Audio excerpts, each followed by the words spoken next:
Eu converso agora com o jurista e professor da Universidade de Oklahoma, Fábio de Sá e Silva, sobre essa possibilidade, sobre o que esperar, na verdade, sobre essa reunião de amanhã do Conselho de Segurança da ONU. Professor, muito obrigado pela sua participação no nosso CNN Prime Time. O que a gente pode esperar, talvez particularmente começando, professor, sobre essa proposta do Bahrein que fala numa ação decisiva para liberar o Estreito de Hormuz. Boa noite, professor, de novo, muito obrigado.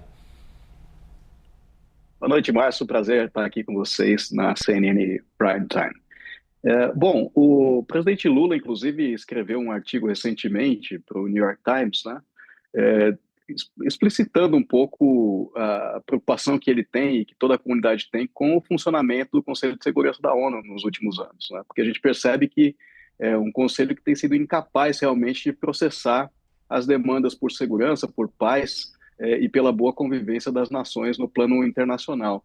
Eu acho que amanhã é mais um teste que esse conselho vai enfrentar, né?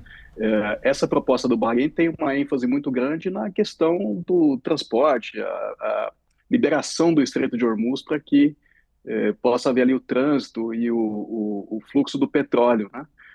Mas esse evento que está sendo ali o objeto mais central dessa proposta de resolução, ele se dá no contexto de uma guerra muito maior, né?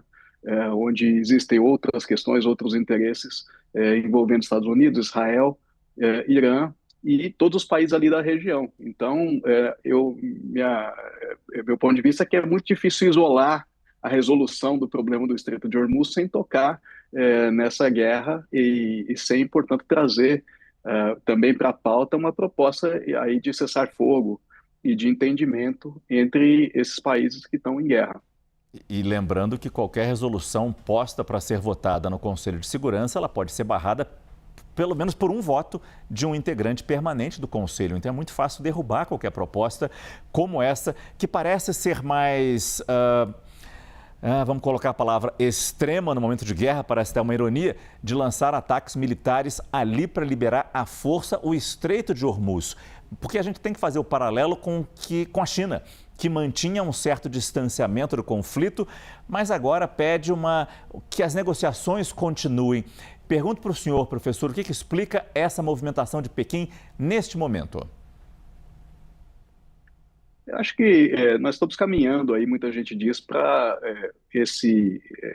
uma nova configuração aí das relações internacionais, em que essas grandes potências passam a ter aí um pouco mais de protagonismo, né? Então, acho que está enxergando nisso uma oportunidade também de afirmar a sua liderança. Se isso vai acontecer ou não, é um pouco cedo para dizer. Eu não vejo ainda condições muito claras, né, para que a China possa se colocar, justamente por esse histórico que você mencionou, Márcio, da China não ser realmente um país que né, atua aí no sentido de organizar os debates e tentar fazer mediações, né?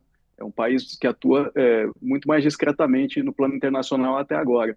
Mas acho que enxerga aí, frente a todo esse colapso da ordem internacional e essa possível emergência, né, de uma ordem que seja um pouco mais baseada no papel das grandes potências, enxerga uma oportunidade para tentar se afirmar um pouco e se colocar aí como uma força mediadora, se não uma espécie de uma liderança, né, para a resolução desse e de outros conflitos também.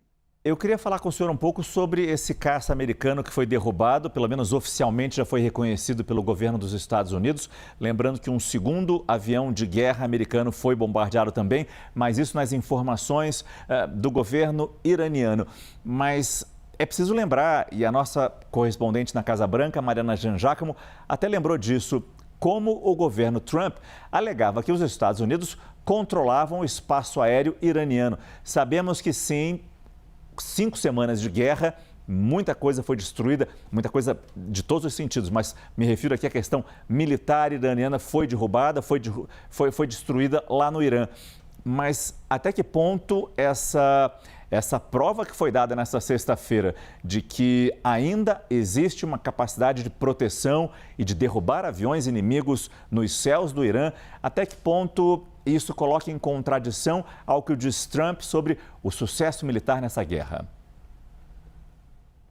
Olha, Márcio, há uma desconfiança muito grande na opinião pública americana sobre a condução dessa guerra por parte da administração, né, do governo Trump. Tá? Há, por exemplo, uma percepção de que essa guerra foi iniciada sem um plano, sem exatamente uma compreensão do que os Estados Unidos gostariam de alcançar. Né? Uhum.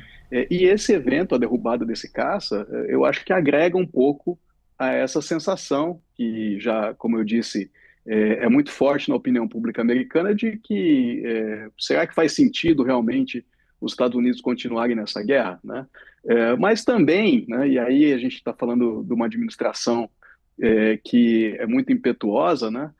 Acho que esse evento cria um risco aí dos Estados Unidos quererem dar uma resposta, né, um pouco mais aguda, né, Hum. a essa situação e tentar aí escalar um pouco as operações ali, que no fundo também não vai ser um desfecho positivo, né, para toda essa situação.